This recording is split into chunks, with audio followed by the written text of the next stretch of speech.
ایک دفعہ حضور کی زبان نور سے نکلا، ایک دفعہ صرف، کہ ایک اویسے کرنی ہے، یہ صحیح مسلم ہے، ایک دفعہ نکلا، ایک اویس کرنی ہے۔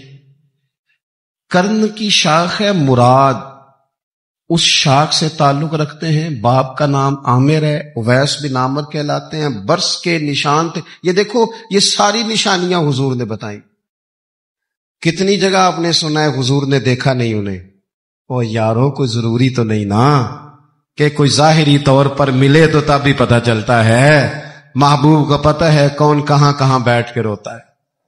لب واں ہیں، آنکھیں بند ہیں، تھیلی ہیں جھولیاں، کتنی مزے کی بھیک تیرے پاک در، کتنی مزے کی بھیک ماہ مدینہ اپنی تجلی عطا کرے۔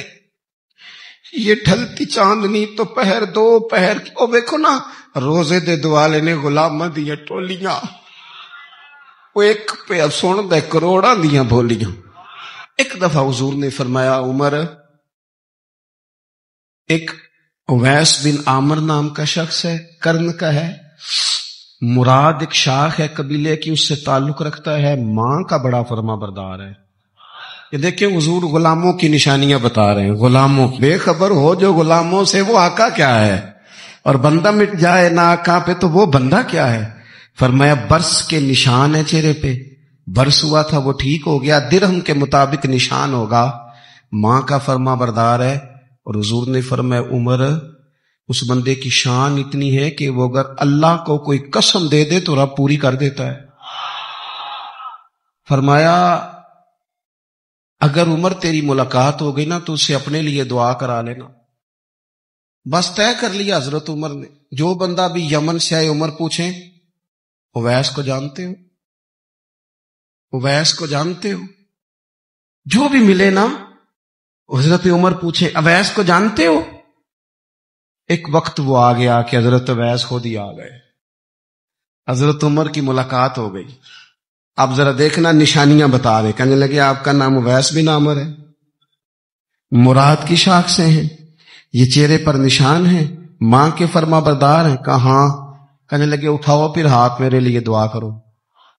حضرت اویس بن عامر اویس کرنی رضی اللہ تعالیٰ عنہ کہنے لگے عمر میں آپ کے لیے دعا کروں؟ فرمایا کرو نا، اس لیے کہ مدینے والے حبیب نے کہا تھا دعا کرانا، حضور نے کرو نا دعا، ہم نے تو طے کر لی۔ ایک نقشہ محبوب نے بتایا تھا ایک دفعہ کہ وہاں سے آئے گا، ایک دفعہ وہ نقشہ بتایا تھا کہ وہ کرن کا یمن کا، ایک دفعہ کہا تھا وہ آئے گا، بس پھر میری عمر مدینے دے ٹبیاں دی تصویر بناؤندے ہی گزر گئی۔ ساری زندگی پوچھا اویس تو نہیں نام، پھر وہ مل گئے تو کہا دعا کرو، دعا کرائی۔ پھر حضرت فاروق اعظم رضی اللہ تعالیٰ عنہ حضرت اویس کرنی سے کہنے لگے آپ کہاں جانے کا ارادہ رکھتے ہیں؟ یہ سارا کچھ صحیح حدیث میں موجود ہے۔ تو حضرت اویس کرنی کہنے لگے میں کوفے جانے کا ارادہ رکھتا ہوں۔ کہا میں کوفے کے گورنر کے نام خط لکھ دوں کہ اویس آ رہا ہے؟ تو حضرت اویس کرنی کہنے لگے نا نا نا نا نا، ہمیں پروٹوکول نہیں چاہیے، میں نا سادہ رہنا پسند کرتا ہوں، اسی کسے دے کچھ نہیں جو لگتے، نہ کوئی ساڈا دردی، بس کونے میں پیچھے، ہم کوئی اسٹیج کے شوقین لوگ ہیں، ہم کوئی نعروں کے شوقین لوگ ہیں، ہم کوئی تصویروں کے شوقین، ہم تو پیچھے بیٹھنا، بس کسی کو نظر آئے نہ آئے۔ عمر نے تو خود بتا دیا نا کہ مدینے والے کی نظر میں ہیں آپ نظر میں ہیں، مختصر سی میری کہانی ہے، یہ جو بھی ہے ان کی مہربانی ہے، جب ان کی نظر میں ہے تو پھر کیمرے کی نظر میں آئے چاہے۔ حضرت اویس کہنے لگے ضرورت کوئی نہیں، میں پیچھے رہنا پسند کرتا ہوں۔ تو حضرت عمر نے کوفے بھیج دیا، ایک بڑا رئیس آیا حضرت عمر سے ملنے کوفے کا، تو جناب عمر فرمانے لگے اویس کرنی کو جانتے ہو؟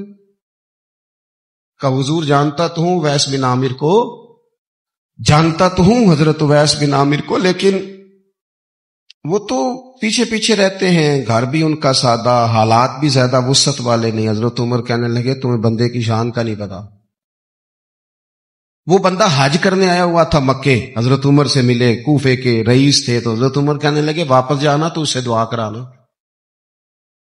یہ رئیس واپس گئے، حضرت اویس سے ملاقات ہوئی رضی اللہ تعالیٰ عنہ، تو کہنے لگے میرے لیے دعا کریں. وہ کہنے لگے آپ حج کر کے آئے ہیں، آپ دعا کریں. کہ نہیں آپ کریں. کہنے لگے آپ حج کر کے آئے ہیں، آپ کریں. کہنے لگے نہیں آپ کریں. تو حضرت اویس سمجھ گئے، کہنے لگے عمر سے مل کے آئے ہیں.